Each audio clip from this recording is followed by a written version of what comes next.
Bueno, muy bien, vamos a comenzar este año. Hoy vamos a hacer un breve repaso. Como siempre digo, cualquier cosa que no entienden, paramos y aclaramos. La idea no es avanzar sin que ustedes entiendan, sino todo lo contrario, avanzar de manera a paso firme. Esto no es como la escuela que el toda la clase, el que entiende y el que no, después se le arreglará en el examen. Esto no es así. O sea que acá no tomamos Hasta examen. que el Señor vuelva tenemos tiempo. Sí. El Señor es el único que nos puede examinar a todos. Les doy a todos la bienvenida, gracias a Dios porque somos hoy bastantes. Necesitamos, a ver, dos ayudantes para que hagan el registro. ¿Quién puede armar un pequeño registro? Bueno, acá lo tenemos primero Andrea. Como Andrea siempre está de turno, entonces la vamos a hacer una lista con todos los que somos. Vamos a tener este año un grupo de WhatsApp que se va a llamar clase 2026 de mayores. No es el que tenemos. ¿Qué? No es el que tenemos. No. Vamos a hacer uno nuevo. Vamos a ver si cada año vamos a hacer uno nuevo. Y la idea es si podemos grabar y nos sale bien la grabación y la podemos subir, que ya los chicos me van a ayudar, yo tengo acá unos cuantos que se han ofrecido a dar una mano en eso. Y vamos a grabar las clases y las vamos a tener para que después podamos repasar. Y si alguien no entiende, como siempre digo, vamos a volver sobre el mismo. Muy bien.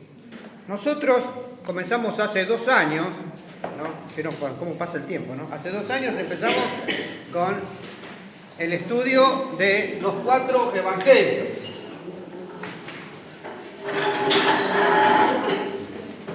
De los 4 evangelios tiene una particularidad que lo hacemos, como muchos dicen, los que estudian, en una armonía, es decir, tratamos de equilibrar los textos en el tiempo. Cuando uno lee los evangelios, y después algunas cosas vamos a ver, ¿no? A veces de un capítulo al otro capítulo pasa mucho tiempo. Por ejemplo, del capítulo 1 de Juan al capítulo 4 pasa 1 año casi y medio. Del capítulo 5 al capítulo 6 pasa 1 año. Y después, en los otros evangelios, el tiempo a veces es muy dilatado, no entendemos o no comprendemos cómo fue el desarrollo. Como siempre decimos, si nosotros tomamos los evangelios de Mateo, Marcos y Lucas, el ministerio de Jesús comprende más o menos 2 años y medio. Pero Juan, yo por eso siempre digo, como que Juan, esto es una teoría mía, nada más. Como que Juan, antes de escribir su evangelio, como lo escribió al final, más o menos como en el 90, ya había estado escrito tanto los otros 3 evangelios, él es como que leyó algún evangelio y agregó una cantidad de información o de experiencias o de relatos que no se encontraban en los otros evangelios. Por eso nosotros, cuando vayamos ahora desarrollando en esta mañana, vamos a ver algunas cosas interesantes que nos ayudan a entender en mayor profundidad la palabra de Dios, y a veces aquellos que la critican nos dicen, no, acá se equivocaron porque un Mateo dice una cosa y Juan dice otra cosa. No es así. Es decir, hay una correlación de los hechos. Lo que pasa es que cada uno escribió las cosas de diferentes puntos de vista. Mateo, el objetivo de Mateo era escribirles a los judíos específicamente. Por eso, cuando ustedes leen Mateo, van a encontrar muchísimas referencias que dice para que la escritura se cumpliese, y le va a citar una profecía del Antiguo Testamento que tiene cumplimiento en el Señor Jesús. Cuando ustedes leen Marcos, que es el evangelio más corto, es un evangelio más fresco, que relata algunos hechos nada más, no relata todo, y lo llaman también el evangelio de Pedro. ¿Por qué? Porque estamos diciendo que Juan Marcos, el Juan Marcos que lo vamos a encontrar en los hechos, o lo encontramos en el día de cuando lo prenden a Jesús en Getsemaní, ese joven que se escapa desnudo cuando lo quieren atrapar, se refiere a Juan Marcos, ¿no? Y entonces, ese joven, que era sobrino de Pedro, escribe el Evangelio. Sin lugar a dudas, con los relatos de que le transmitía Pedro, o cosas que él había visto, ¿no? Pero había muchas cosas en el texto que ustedes leen que tienen que ver con la intimidad del grupo. Cuando Jesús le relataba a ellos específicamente, que si les doy ejemplo, por ejemplo, cuando tenemos la parábola del sembrador, o la parábola de la cizaña, que primero el Señor la da la parábola a todo el pueblo, y después en particular a los apóstoles les explica las parábolas. Son una de las pocas parábolas, las dos, creo que las dos únicas, que tienen una explicación del Señor Jesucristo para que nosotros entendamos la alegoría, entendamos la figura y de qué manera el Señor daba una parábola, un relato, para que después nosotros lo pudiésemos aplicar a la vida espiritual. Y por último, Marco, ahora viene Lucas. Lucas es el evangelio que fue escrito para los gentiles, para los no judíos. Por eso es el evangelio más ordenado. Lucas dice en su primer capítulo que escribe este evangelio para una persona que aparentemente se lo encargó y puso el dinero necesario para hacerlo, porque era muy caro escribir en esa época, no solo por la tinta, sino por conseguir los pergaminos, por conseguir los papiros para escribir, ¿no? Esta persona, que se llamaba Teófilo, lo escribe y dice: voy a tratar de poner en orden todos los hechos que ocurrieron con respecto a Jesús. Por último, aparece el Evangelio de Juan, que, como decimos, es un evangelio bastante distinto. ¿Por qué? Porque relata hechos específicos. Ustedes van a ver que a través de todo el relato hay muchas conversaciones muy intensas. Jesús y Nicodemo, Jesús y la mujer samaritana. En el capítulo 5 relata todo un capítulo del 5 de Juan para relatar cuando sana al paralítico de Betesda y todo lo que ocurría detrás. Porque cada vez que el Señor hacía un milagro, ¿qué pasaba? Aparecían los fariseos a decir, ¿a qué? A negar el milagro, o a criticar el milagro, o que no era de Dios porque lo hacía en el día sábado, ¿no? Entonces Jesús, a propósito, hacía los milagros en el día sábado, y siempre les cita esa frase: aprended una cosa, misericordia quiero, ¿qué cosa? Y no sacrificio. Todo lo contrario, que era el pueblo de Israel, que ellos respetaban los sacrificios, ¿no es así? Y si tenían que ayudar al padre o a la madre, no la ayudaban. Ahora, eso sí, Jesús lo critica. Pero si a alguno de ustedes, un burro o algún animal, se le queda empantanado, lo van a ir a rescatar el sábado. Pero a un familiar no lo van a ayudar. Jesús era bastante duro contra esa rigurosidad religiosa que vivía, en el cual había una cantidad de preceptos. La palabra había dado, ¿cuántos mandamientos? 10 mandamientos, ¿no?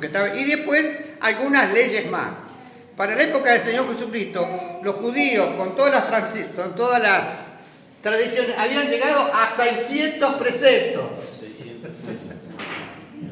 600 cosas que no se podían hacer. Imagínense, había para todo tipo de cosas: el lavamiento de manos, de qué manera se tenían que vestir, de qué manera tenían que caminar, de qué manera tenían que tratar a la esposa, a los hijos, había de todo.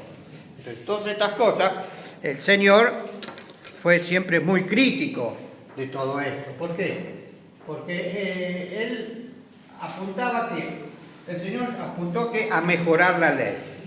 Cuando el Señor dijo que he venido a cumplir la ley, a dar por terminada la ley y a establecer un nuevo periodo Y muchos dicen, pero Jesús vino a quitar la ley. No, Jesús mejoró los mandamientos. Cuando dice, en el Antiguo Testamento, por ejemplo, en uno de los 10 mandamientos dice, no adulterarás. ¿Y Jesús cómo la perfecciona? Si pasa a una mujer, dice, la estás mirando y estás pecando con la mirada, es como que dice, no matarás, pero si vos a una persona la odias y la deseas matar, es como que es decir, siempre Jesús fue perfeccionando cada uno de los. Si nosotros tomamos todos los mandamientos, vamos a ver que Jesús va perfeccionando todo. Cuando habla con uno de los fariseos, ¿no? Dice, el resumen, ¿cuál es el resumen de toda la ley? Ama a tu Dios con toda tu fuerza, con todo tu entendimiento, ¿y a quién? Y en ese a tu prójimo como a ti mismo están encerrados todos los mandamientos: no matarás, no robarás, no dirás falso. ¿Por qué? Porque si vos amás a las personas como que, no como que amás a tu mamá, a tu papá, como te amás, ¿qué?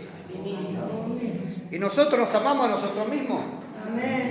¿Por qué? Porque está lo que se llama el instinto de autoconservación. Entonces nosotros nos cuidamos, así nadie se va a agarrar el cuchillo y cortarse un dedo a propósito, salvo bueno, que esté medio. Pero más allá de eso, ¿no? Siempre nos cuidamos.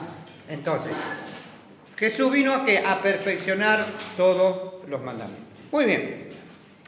Nosotros comenzamos a estudiar el Evangelio, ¿no? Diciendo que Jesús nació. ¿En qué año nació Jesús? A ver si nos acordamos. Algo de 200, en el menos 4. 200 y algo, en el menos 4. Vamos. ¿Cómo?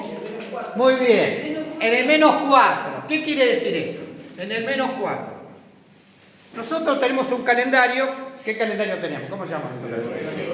Gregoriano. Cuando el Papa Gregorio en el siglo VI armó el calendario, ¿no? Y tomó la fecha que dice Lucas, ¿no? Que Lucas es el que da la fecha del nacimiento. ¿Por qué? Porque siendo Tiberio gobernador y el emperador, ¿no? Y el otro, el capítulo 1, siendo el emperador, muestra cuando el momento que saca la ley del empadronamiento. ¿No es así? Y entonces él da una fecha estimada. Esa fecha estimada con los registros romanos, no judíos, ¿no es así? Más o menos lo ubican en el menos 4. Muy bien. ¿Qué queremos decir? Y esto también se asocia con ¿quién? Con Herodes. ¿Quién era Herodes? El rey de los judíos. ¿Era judío Herodes? No. Por eso a Herodes, no era judío, no le tenía mucha simpatía, ¿no? Era idumeo, ¿no? Era de un país al sur de Judea. Muy bien. Herodes, que era Herodes el Grande, el más famoso, ¿por qué? Porque hizo muchas obras e hizo también el templo de Jerusalén. Ese templo majestuoso, ¿no? Que los judíos estaban tan orgullosos, y aún los apóstoles cuando salen del templo, ya en Mateo 24, dicen: Señor, mira qué templo, mira qué piedras. Y eran piedras realmente imponentes, ¿no? Yo de paso, cuando vaya a esta cosa, le voy a ir contando algunas anécdotas de las cosas que vi. Cuando estuve en Jerusalén, nos hicieron caminar por debajo del templo, y excavaron así, los judíos se metieron abajo, y había una piedra del templo, miren, tremenda, que tenía como 12 metros de largo. No sé por qué, yo tengo la filmación, un día lo vamos a ver. Como 2 metros de altura y como 1,50 metros de profundidad. Entonces todos dicen, ¿cómo hicieron para qué? Para trasladar semejante piedra.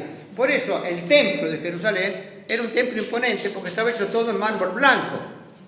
Cuando uno se acerca a Jerusalén, Jerusalén está en un valle.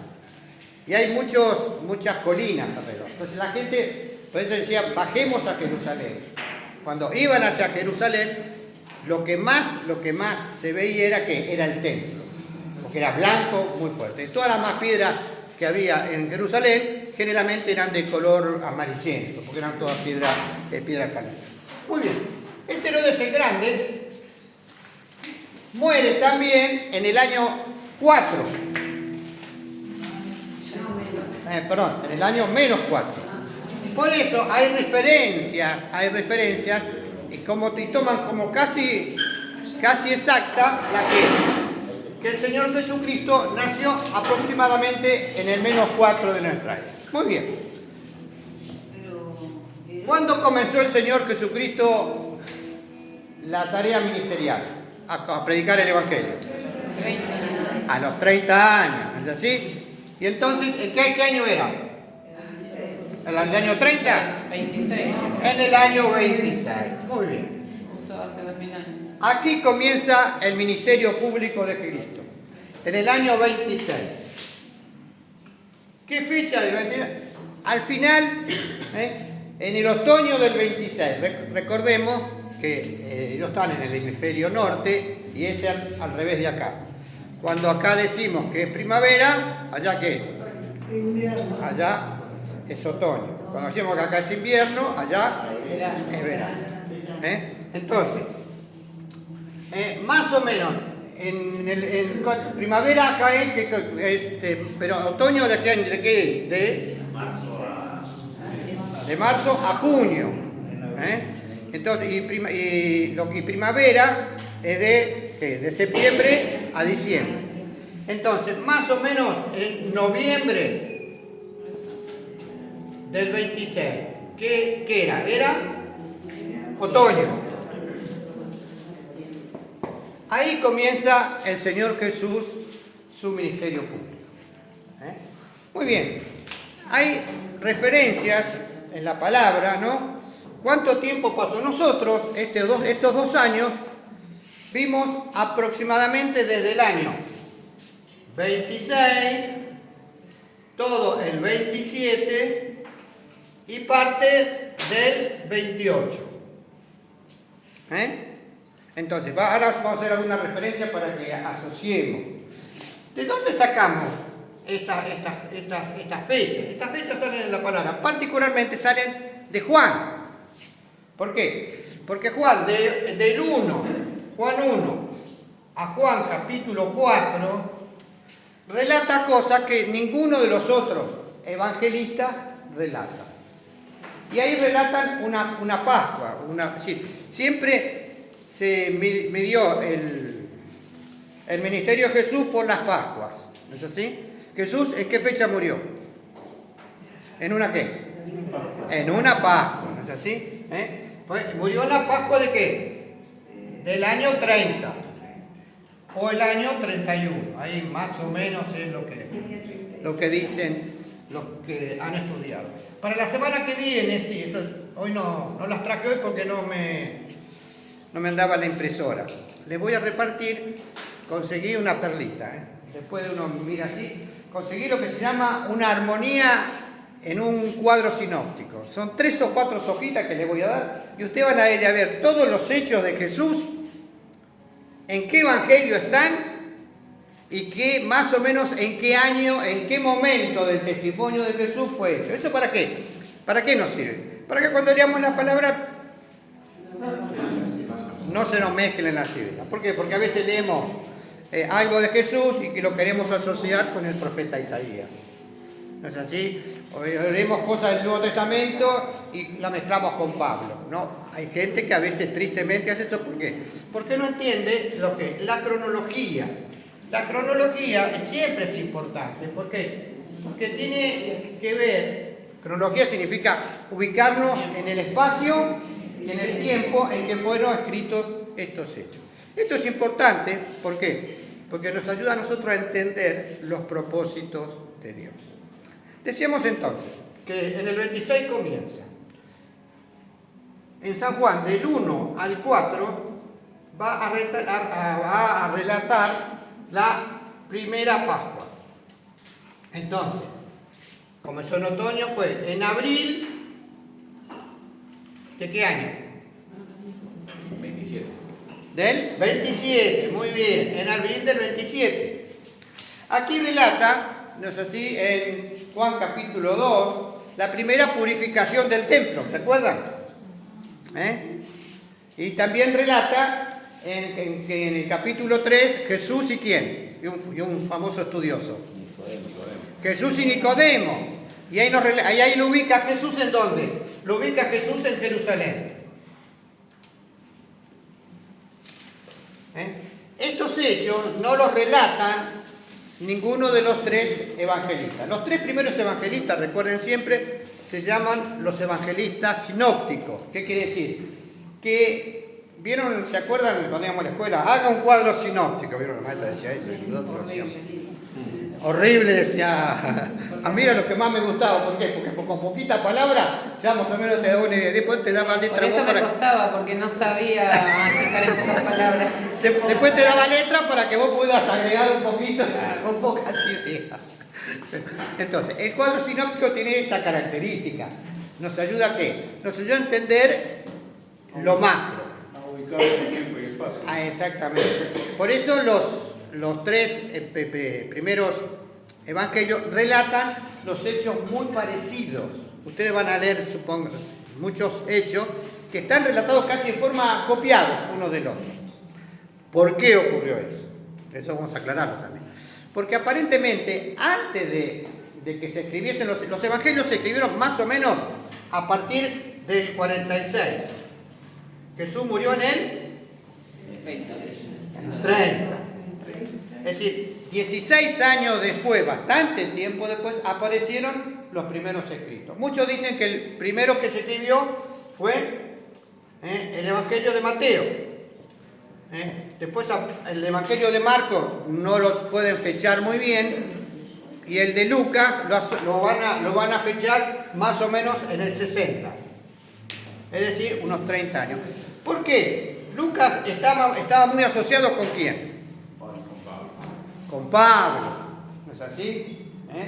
Y entonces, recordemos que más o menos el ministerio público de Pablo, visitó los años que comenzó a predicar Pablo. Dicen que Pablo conoce en el viaje a Damasco, que relatan los hechos, más o menos en el 34-35. Pero no comienza su predicación hasta que no pasaron 13 años después. Como está en los Hechos, capítulo 13, cuando habla de la iglesia que estaba en Antioquía de Pisidia, en la Antioquía que estaba ahí frente al mar Mediterráneo, cerca de Judea, ¿no? Y Pablo había escuchado todos los hechos de Jesús. Además, recuerden, Pablo tuvo revelaciones específicas de la obra de Dios. ¿Qué es lo que él mismo dice? Yo conozco un hombre que ¿qué? En el cuerpo fuera de él. No sé si en el cuerpo o fuera del cuerpo, ¿qué cosa? Fue llevado hasta el tercero, que vio cosas que no se pueden describir. Por eso cuando nosotros hablamos de Dios, ¿qué es lo que hacemos de Dios? Hacemos una sombra de lo que es Dios, ¿no? Decimos que Dios, Moisés tampoco podía ver a Jesús, recuerden, a Dios, ¿no? ¿Qué pasó con Moisés? Se tuvo que tapar porque no podía resistir la presencia de Dios. Muy bien. Volviendo, ahora damos vuelta un poquito para atrás, rebobinamos. Yo siempre aclaro muchas cosas. Si aclaro muchas cosas y alguno se pierde, por favor, díganme. Me perdí, volvé. ¿A dónde está? ¿Qué pasa? Después que se relatan los hechos, el ministerio público de Cristo comienza ¿con qué? ¿Cuál es el primer hecho del ministerio público? El bautismo. El bautismo. ¿No? El bautismo lo relatan todos los evangelios. ¿No es así? El bautismo. Si ustedes toman los 13 primeros evangelios, después del bautismo, ¿qué pasó? ¿Jesús a dónde fue? Al desierto, y allá, ¿qué pasó? Tuvo las tentaciones. Después de ello, lo vamos a encontrar a Jesús, si vamos a los primeros evangelios, lo vamos a encontrar a Jesús ya en Galilea. Recuerden siempre, yo acá les voy a hacer un pequeño dibujito, un pequeño plano para que ustedes se ubiquen. Esto es el mar Mediterráneo, ¿no? Esta zona es lo que ahora es el Líbano, donde están bombardeando los judíos, que dicen de Hezbollah y todo, es ahí. Acá está lo que se llama ahora Tel Aviv, la capital de Israel. Un poquito más adentro está Jerusalén. Y acá viene, así tiqui, tiqui, tiqui, tiqui, tiqui, el río Jordán.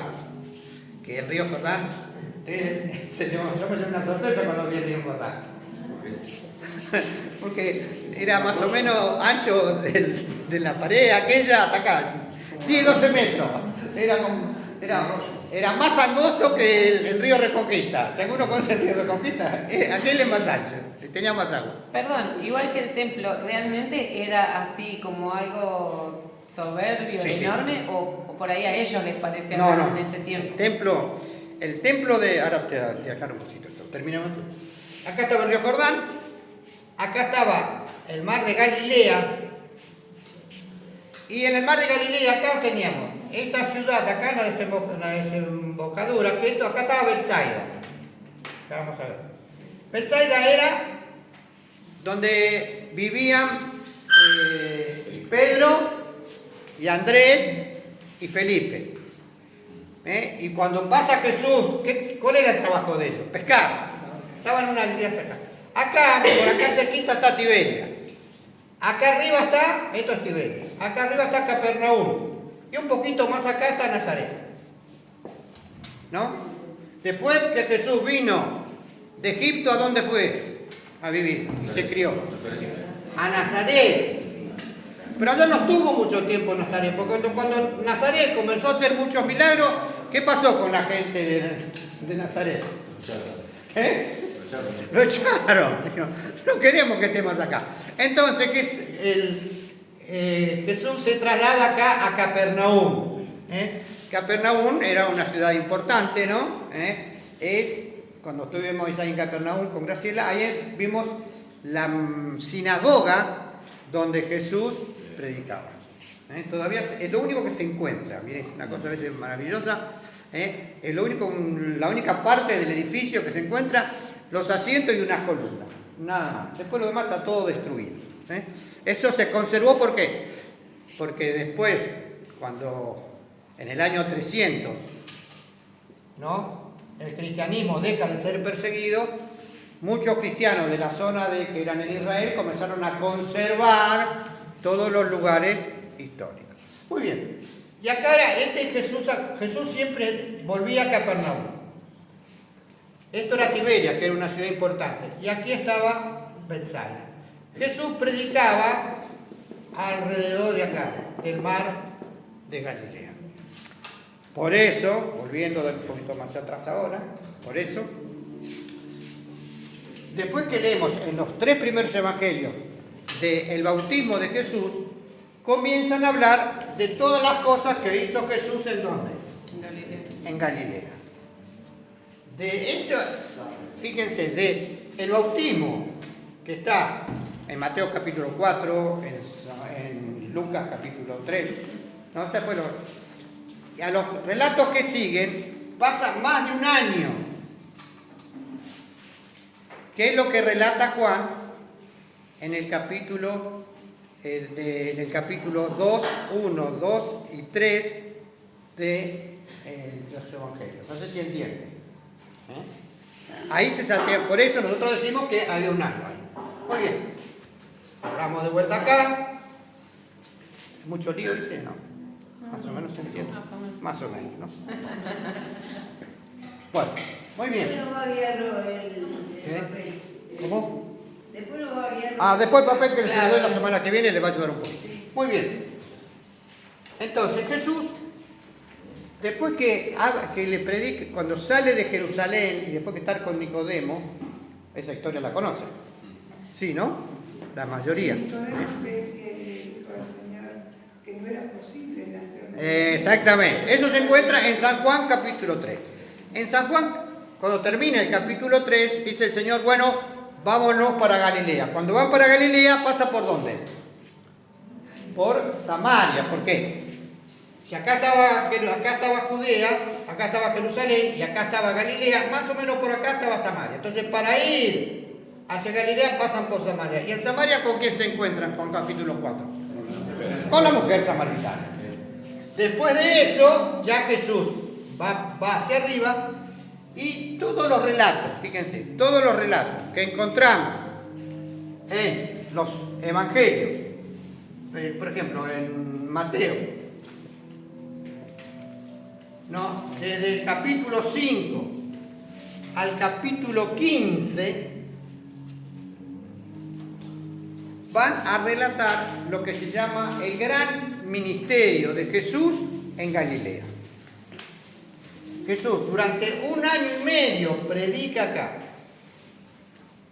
Es decir, volvamos acá a la fecha. En abril del 27, ¿no? Estaba en Judea. Pasa 1 año, ¿no? En abril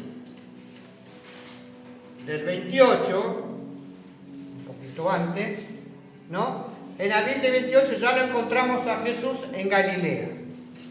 Y pasa 1 año y medio.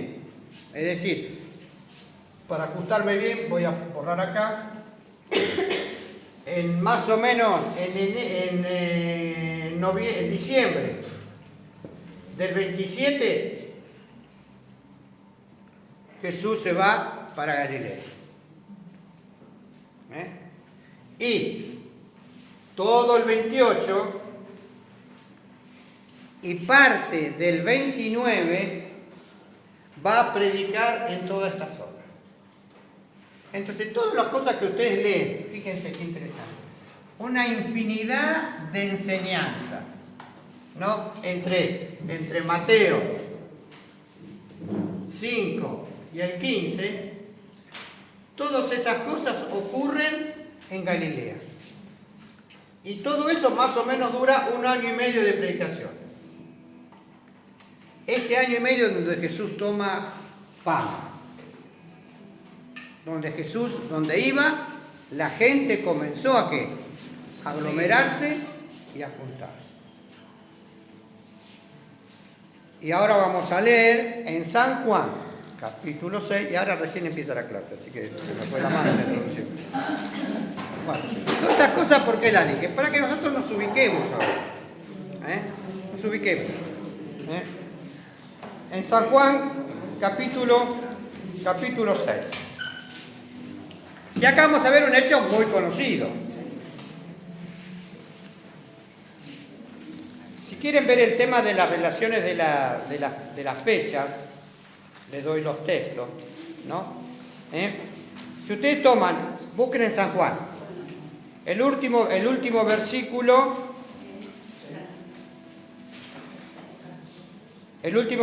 del capítulo 4 dice: esta segunda señal hizo Jesús cuando fue ¿de qué? De Judea a Galilea. En el capítulo 5. Alimentación de los 5.000. Perdón. Yo me asusté, no, pensé que era la grabación.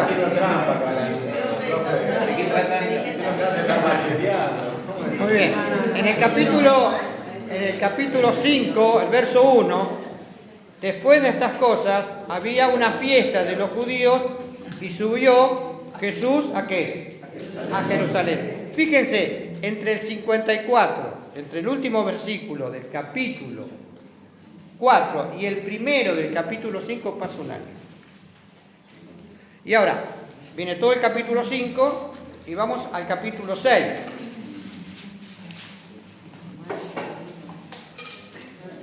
¿Cómo dice? Después de esto, 6.1, Jesús se fue al otro lado del mar de Galilea. El mar de Galilea es este, buscáis mucho garabatos para que lo podamos entender. Mar de Galilea, lago de Galilea, es más o menos la referencia. Los judíos decían mar porque era inmenso, ¿no es así?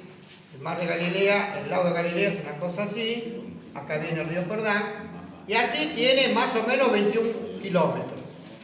Lo escribo también de una manera que nadie entienda, ¿no? 21. Y así más o menos tiene 11. Acá estaba Tiberia, acá estaba Capernaum y acá estaba Gesenalia. Le vamos a regalar un mapa. ¿Qué? Le vamos a regalar un mapa. ¿Mapa? ¿Por qué? No, digo así, ya lo tenemos. Bueno, pero podemos ver. Pero el mapa ahí para tener la Porque así referencia, ir parece marcando. Sí, bueno. Así parece un globo desinflado. Por eso. Está bien, vamos a traer, más un globo, ¿no? Bueno, vamos a ver si consigo un mapa más grande. Se puede proyectar. ¿Qué? Se puede proyectar el mapa. Ah, está bien, se puede. Bueno, entonces la semana que viene, ¿me ayudás? Muy bien, vamos, ahora tenemos acá, por suerte, Qué nivel. audiovisual. Tenemos que poner una luz de aquel lado, porque no veía nada, por eso me mudé para acá. Bueno, entonces, después de esto, Jesús, ¿qué cosa? Se fue al otro lado, 6.1. Del mar de Galilea, el de Tiberia. También se decía, lago de Galilea, o los romanos decían Tiberia. ¿No? En referencia a una ciudad romana que estaba acá. ¿No? Lo asociaban el lago a la ciudad. Y entonces cuando se fue a la puerta del lago, se va hacia el sur, hacia Genesaret. No, sí. Ah, no, perdón. Acá me confundí mal. A Betsaida. No me suena.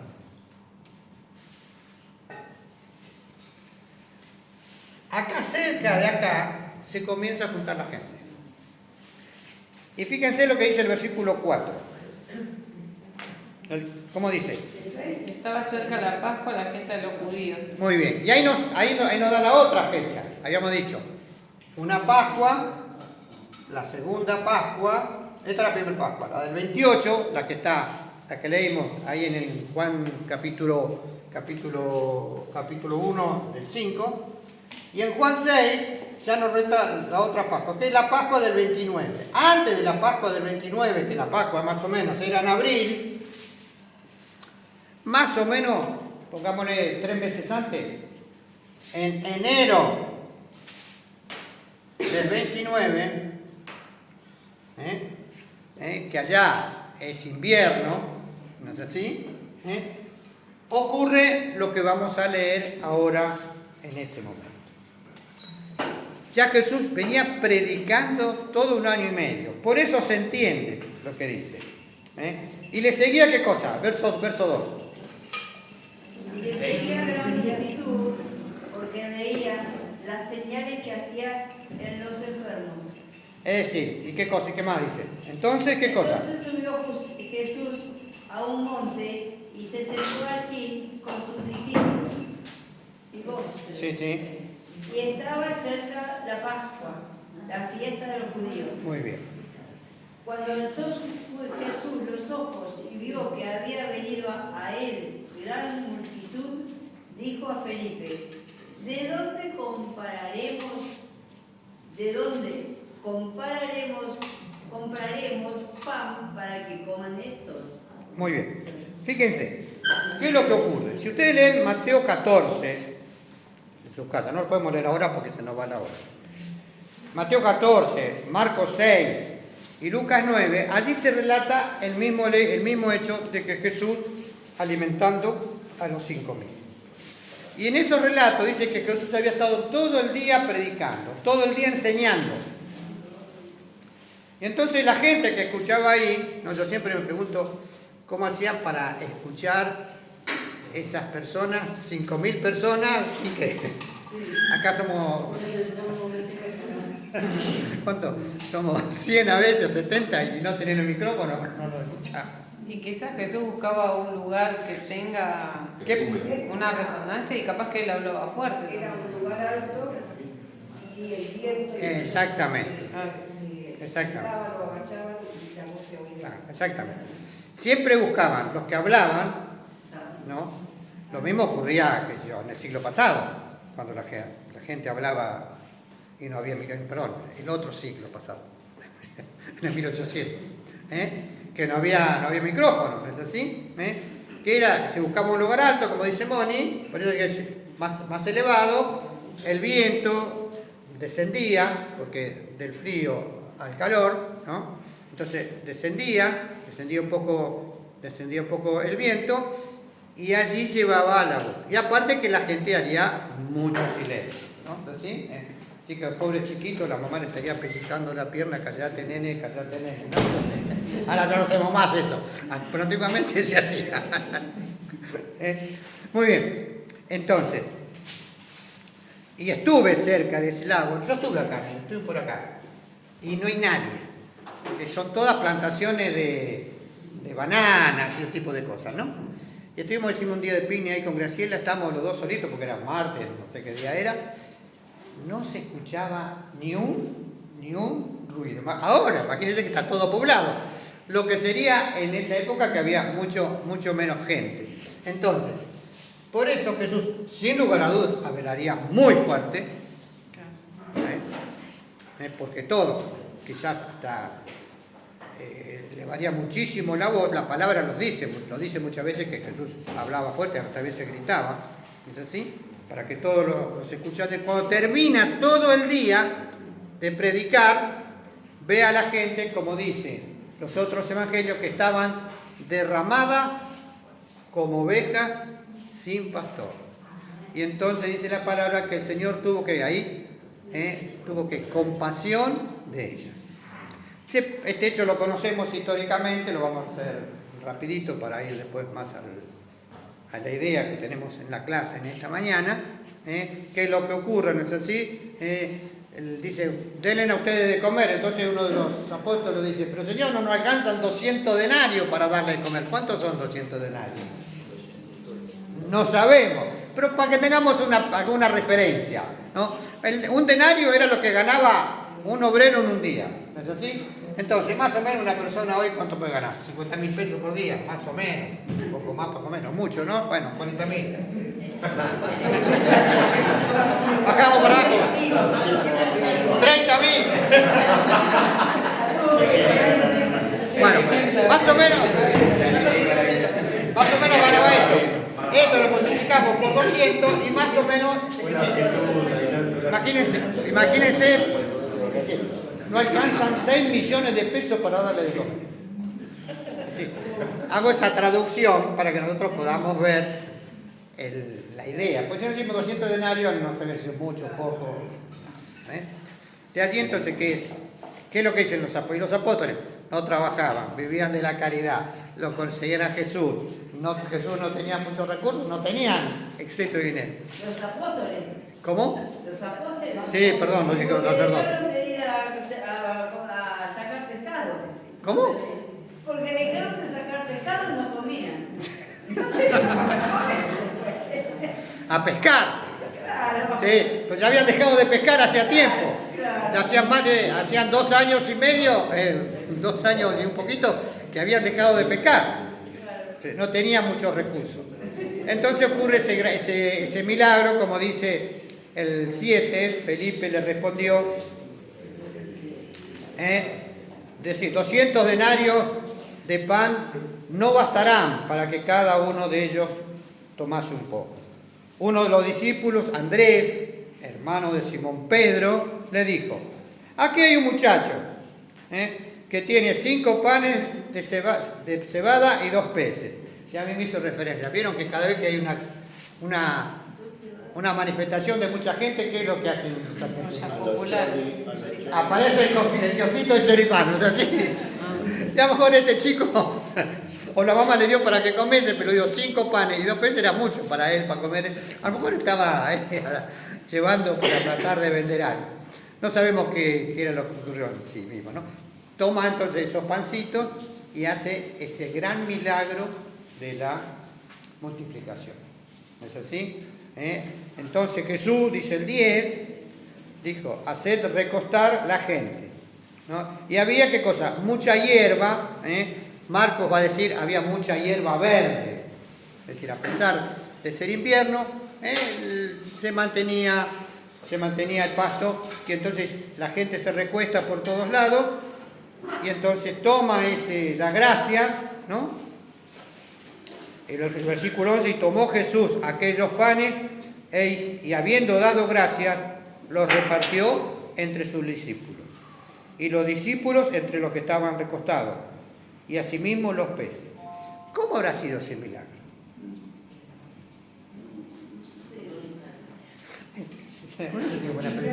Jesús dijo, oró y aparecieron una montaña de pan, porque para darle de comer a 5.000, y aparecieron una montaña de peces. Me hubiera dado miedo. ¿Cómo? Me hubiera dado miedo ver semejante cantidad de comida. Sí, que no sabemos. En una película se da, que bastante, quizás el que hizo la película tuvo bastante imaginación, dice que metían la mano en la bolsa y sacaban, y sacaban, y sacaban. Como esa idea fue la de hacer el milagro. Pero fue realmente un milagro muy, muy importante. Toda la gente come, ¿no? Y entonces, como dice el versículo 12, ¿no? Y cuando hubieran saciado, dijo a sus discípulos, recoged los pedazos que sobraron. ¿Para qué? Para que no se pierda nada. Acá nos muestra cómo es a veces el ser humano. No es que se llenaron, ¿qué pasaron con todos los pedazos que tenían? Se quedaban por ahí. No era, entonces Jesús ahí enseña, ¿qué es lo que enseña? Diciendo, júntenlo para que no se pierda. Dice que juntaron 12 canastas de pan.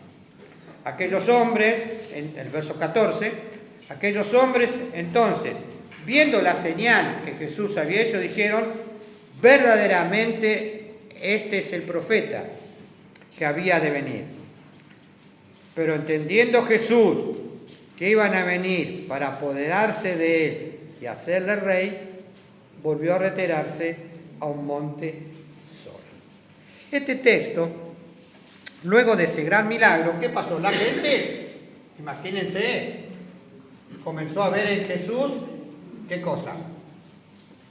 Que era lo que algunos lo que ellos habían estado esperando, al Mesías prometido, aquel que iba a heredar el trono de ¿quién? De David. El trono de David. Recuerdan que la promesa dada a David 1000 años hacia atrás era que el trono de David iba a ser un trono, un reino eterno. Y entonces los judíos que estaban en ese momento en manos de los romanos siempre estaban esperando que viniese del cielo el rey, como nosotros estamos esperando la segunda venida. ¿Y qué pasa? Aniquilar a todos los romanos y los pusieran. Entonces imagínense, cuando Jesús ve eso, ¿qué es lo que hace? Se escapa. ¿Por qué se escapa? Uno dirá, bueno, si hubiera quedado todo el mundo lo hubiera reconocido que él era el rey. ¿A ustedes qué les parece? No era compatible con el propósito que tenía. No era, bien, Vino por una misión. ¿la visión cuál era? Era el salvar a todos. La misión, Jesús dijo, mi reino, ¿qué cosa? Se ha acercado. Mi reino no es de qué? Este mundo. Jesús tenía claro, los judíos estaban esperando ¿a quién? El Mesías. Al Rey Salvador, aquel que iba a venir a liberarlos de todos los romanos. Entonces imagínense, ahí comenzaba ¿qué cosa? Una revuelta. Los judíos eran especialistas en revuelta. Si nosotros pensamos que el tema de los piqueteros de ahora, los judíos también eran bastante piqueteros. Es decir, siempre le tenían un odio terrible a los romanos. Y entonces siempre que aparecía alguien que podía ser alguien, juntaban gente y hacían alguna revuelta. Eso es lo que después tristemente lleva a que los romanos destruyan el templo. Porque los romanos se cansaron de que los judíos hiciesen lío, ¿no? Hacían lío siempre, ¿no? Y luego que habían hecho lío por acá, por Galilea, eso ocurre muchos años después de la muerte de Jesús, por supuesto. Se lo doy como una anécdota, ¿no? Los habían vencido los romanos cerca de una ciudad de Galilea, entonces se envalentonaron los judíos y se fueron a Jerusalén. Y entonces los romanos, cansados, ¿qué hicieron? El emperador dijo, bueno, le mandó 3 legiones. Le mandó soldados, como dicen, para que tengan, ¿no? Y ahí se armó todo el lío, y entonces durante 60 días están cercados y al final, ¿no? Cuando entran en la ciudad de Jerusalén, matan y destruyen el templo para que se cumpliese lo que decía el Señor, que iba a quedar, ¿qué cosa? Y le digo sinceramente, hoy en día no hay piedra sobre piedra. Donde estaba el templo es solamente una plaza. Y que nunca más iba a ser recuperado. Una plaza que hay solamente 2 templos de los árabes. Después no hay más nada.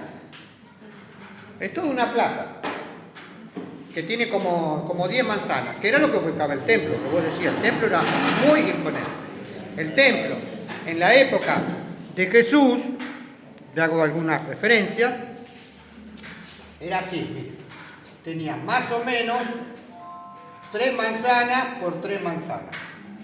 Y acá estaba el templo al medio, después había toda una muralla, toda la vuelta, y acá había distintos compartimentos. Estaba el patio de los judíos, el patio de los gentiles, distintos lugares. Era un lugar imponente. Además, eso súmenle, que había los que vendían la gallina, los que vendían la paloma, los que vendían los corderitos, los que cambiaban plata. Un supermercado por ahí. Luján, algunos vieron la plaza de Luján, era un poroto al lado de él. ¿Vieron que alguno fue alguna vez a la plaza de Luján? Sí. Entonces todo lo que se te ocurra para llevar a la iglesia, ¿dónde te lo venden? Ahí en...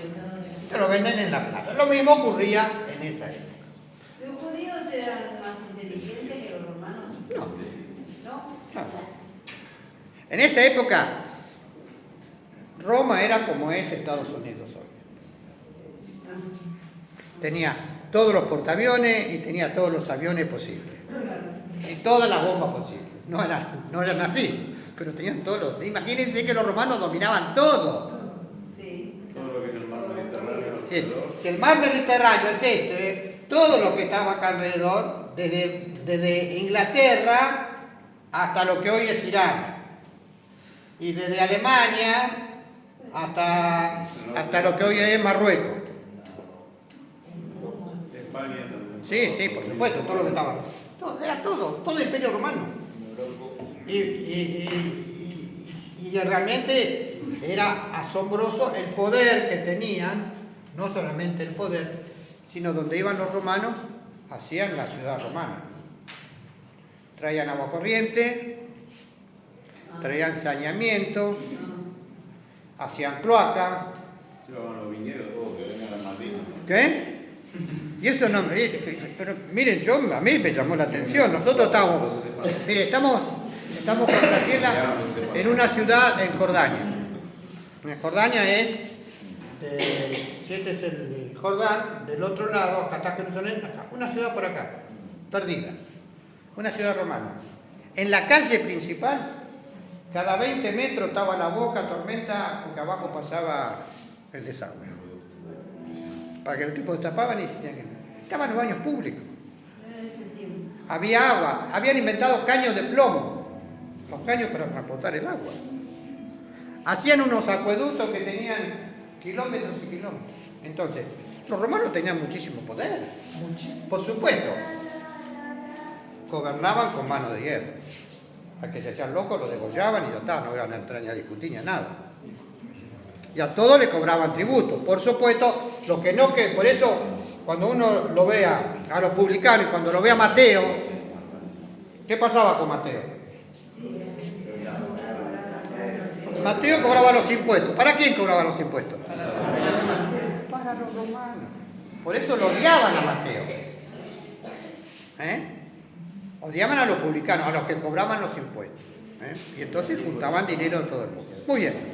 Volviendo... En realidad, entonces, ¿qué? la humanidad no cambió nada, porque hoy se lo sigue buscando a Dios como ese gran rey que va a suplir las necesidades, pero no quiere saber nada con entregar el corazón. Claro, y creo que cuando se habla del anticristo, es justamente esta persona que va a querer cubrir esas necesidades, ¿no? Engañando para que el mundo esté bien, y por eso yo creo que se lo va en cierta manera a adorar, porque va a ser el que cura las necesidades que la gente quiere y necesita. Imagínense, miren, nosotros podemos estar, hablando, nos apartamos un poquito de eso, estamos en toda una actualidad.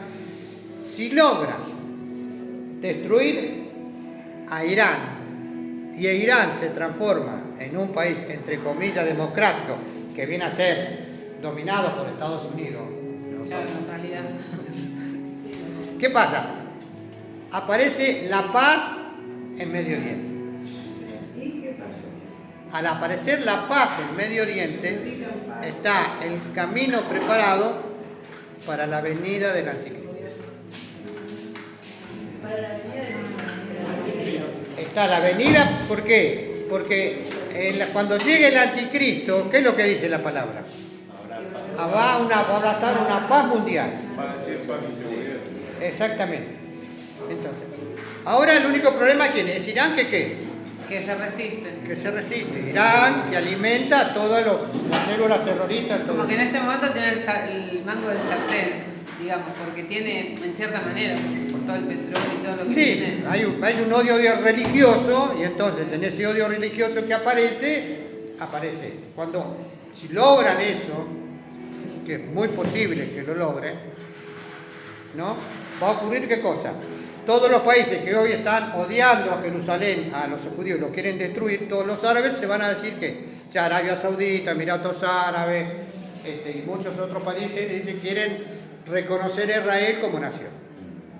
En Siria ya está desarticulada, el Líbano está desarticulado. Puede ocurrir. Entonces quizás, no sé, si esta generación o la generación de los chicos podrán presenciar la pronta venida de Cristo que nosotros estamos esperando. Muy bien, volviendo al versículo 15. Los papás ya se fueron. Todos los que tengan chicos tienen que ir a una reunión con los maestros. Muy bien, volviendo a lo que estábamos diciendo. En el versículo 15, entendiendo Jesús que iban a venir a apoderarse de él para hacerle rey, volvió a retirarse y entonces Jesús allí se va y va a evitar que lo hagan rey. ¿No es así? Y a partir, fíjense, eso ocurrió aquí abajo. Jesús se va a un lugar solo a orar. Cuando ustedes leen en los otros evangelios, dice, y oró hasta la cuarta vela de la noche. Pero le dice a sus discípulos que crucen el lago hacia Capernaum. Y entonces, lo que leemos del verso 16 al verso 21, vamos a encontrar en Mateo capítulo 14 la famosa historia de que cuando estaban en el medio acá del lago, el relato dice que eran cuando estaban más o menos a 25 o 30 estadios, que eran más o menos a 5 kilómetros de la costa, en medio de acá, esto hace referencia. ¿Quién se aparece? Jesús caminando sobre la mar. Y ahí está el relato tan conocido de Mateo 14, cuando el apóstol Pedro, ¿qué es lo que hace? Dice, Señor, si tú eres el manda, que te bueno. Pasa ese hecho. Jesús entra a la barca, no vamos a detener en eso, por supuesto. Entra a la barca y llegan aquí a Capernaum. Ese es el relato que tenemos ahí en San Juan, capítulo 6, desde el verso 16 hasta el 21. Al día siguiente, fíjense qué interesante, cómo da todo detalle este texto. Por eso lo traje, porque da muchísimos detalles. Cuando hace, por ejemplo, que dice acá que había como 25, 30 estadios, eso echa por tierra lo que decían los modernistas. Había un grupo, más o menos en el año 1890, aparecieron lo que se llamaban los modernistas religiosos, que trataban de decir que todos los milagros que estaban en la Biblia no eran realmente milagros. No vamos a creer que una persona podía caminar por encima del agua, eso no lo vamos a creer. Entonces, dice, Jesús estaba caminando por la playa, pero acá el texto dice que estaban 5 kilómetros adentro, entonces es imposible lo que dice esta gente que estaba sobre la playa. Entonces en la noche lo vieron y les pareció que estaba caminando, que estaba andando sobre el agua. Eso es como referencia. Muy bien, el verso 22 dice, el día siguiente, es decir, si eso ocurrió acá a la nochecita, acá comen los 5.000, ¿sí? Acá Jesús anda sobre la mar y llegan acá a Capernaum. Al día siguiente la gente lo ve a Jesús ¿en dónde? En Capernaum. Y entonces hay una charla interesante. El día siguiente, ¿qué cosa? La gente que estaba al otro lado del mar, ¿qué cosa?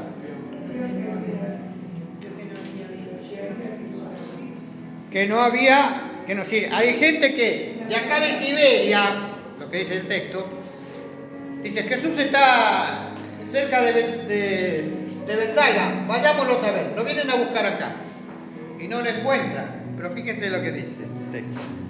¿Cómo dice? Al día siguiente, que con alguien quiera leer, La gente que estaba al otro lado del mar vio que no había habido allí más que una sola barca y que Jesús no había entrado en ella con sus discípulos, sino que estos se habían ido solos.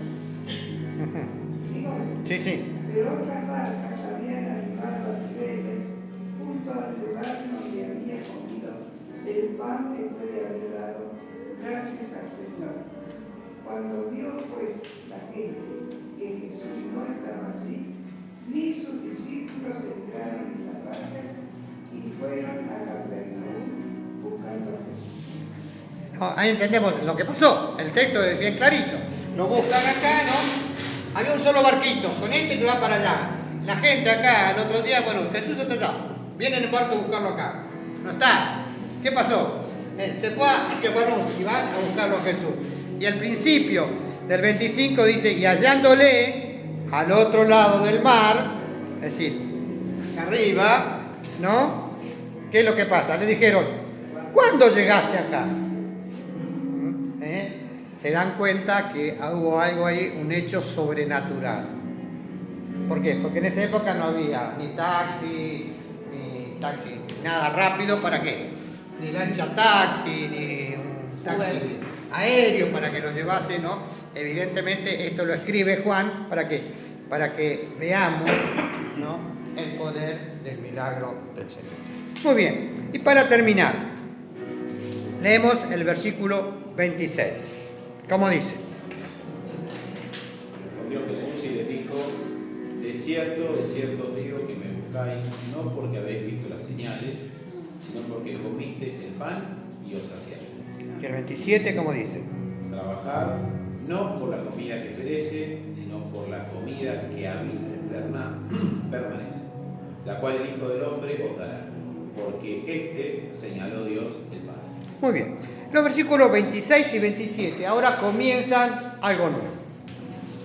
Acá ya Jesús comienza a cambiar, podemos decir, la forma de la predicación. La predicación, aquella que tenía Jesús, acercaos que el reino de los cielos se ha acercado, que sanaba enfermos, que hacía cantidad de milagros, que lo vamos a ver la semana que viene. Es interesante el final de este capítulo, ¿no? Ya terminamos. Dame 5. Hizo que me perdiera. La semana que viene, que vamos a ver el final de este capítulo, comienza aquí, con este texto. En este texto Jesús dice, ustedes vinieron a mí, no por las señales que yo hago como hijo de Dios. Vinieron a mí solamente, ¿por qué? Porque os di de comer. Es decir, porque hubo una satisfacción de lo temporal. ¿Qué es decir? ¿Qué es una satisfacción de lo temporal? Es decir, que Dios me da lo que yo necesito para hoy. Y no hay una proyección hacia futuro. Y esto es la enseñanza para que en esta mañana nosotros nos quedemos pensando. ¿De qué manera vamos a Dios? ¿Vamos solamente para que Él nos solucione lo temporal? ¿Vamos a Dios para que Él nos dé lo que yo hoy necesito? O salud, o un trabajo, o que me sane, o que me dé las posibilidades de que yo pueda progresar, o que mis necesidades básicas estén satisfechas. ¿Busco solamente eso? Hoy sabemos que hay corrientes religiosas que ofrecen ¿qué cosa? Ofrecen solamente eso. Vení que Dios te va a solucionar lo que vos necesitas. Prosperidad te va a solucionar. Entonces vos tenés que sembrar, acordate. Para que vos tengas prosperidad tenés que sembrar. ¿Qué significa sembrar? Poné primero para que después Dios, ¿qué cosa? Porque vieron, cuando usted siembra, pone una semillita de trigo y después esa semillita se va a transformar en 100 semillitas. Y la cuidó. Si la cuidó, si la regó y todo. Pero entiende, ¿pero qué? Esa es la gran mentira de hoy. No es nuevo. Seguir a Jesús solamente para que me solucione mi problema temporal. Jesús va a solucionar mi problema temporal, pero no es ese la tarea final de la obra de Dios. Dios quiere que darnos juntamente con lo temporal la trascendencia a la vida eterna, para que nosotros seamos transformados, para que nuestra vida esté asociada a la eternidad y no solamente a las cosas de aquí ahora. Qué importante es ahora que ya Jesús dice, vamos a ver, la semana que viene es muy interesante cómo Jesús trata este tema, de la relación que yo debo de tener con Dios más allá de la solución de lo temporal, de la solución de lo que yo necesito hoy. Nosotros muchas veces vamos al Señor, no sé si cuando nos pasan cosas, yo este miércoles me agarró una gripe, vieron, o sea, que te agarra fiebre y como que te dan una paliza, que te duele todo el chasis, ¿no? Y de la pierna y te duelen los brazos, y bueno, fui y me acosté y ahí me quedé, me tapé. Graciela viene a ayudarme, no necesito nada. Cuando estoy enfermo no me molesten, me tapo así y me quedo ahí. Ya sabes, Graciela sabe, ni viene acá a la pieza. Pero ¿qué pasa? Pero uno busca en ese momento, ¿uno qué hace? Y uno, bueno, buen Señor, te pongo en tus manos, y vos tenés la gracia de darme una mano en esta. Mientras que no diga en tu mano encomiendo mi espíritu. Uno nunca sabe. ¿Sabes? Yo ya estoy en época de que en cualquier momento. Entonces, si bien, pero uno no sabe por qué, claro, porque cuando vos te empezás a sentir mal, no te das cuenta que es gripe en ese momento. Tiene que estar. Total, pero no, me dolía, no se imagina, no daba más. La cabeza, todo. Entonces, a veces buscamos solamente que Jesús nos solucione eso. No nos damos cuenta que Él vino para transformar nuestra vida y darnos un lugar en la eternidad, en la trascendencia. ¿Qué son 80 o 90 años con miles y miles de años en la presencia de Dios? Suspiro. A veces nosotros perdemos esa idea. Perdemos esa visión trascendental y nos quedamos solamente con lo chiquito, con lo que pasa. Aprendamos a disfrutar de Jesús, de aquellas bendiciones que nos da hoy, porque el Señor nos quiere bendecir. Va a decir texto más abajo, el que a mí viene, no lo echo fuera. No nos alcanza el tiempo, ya me amenazó mañana.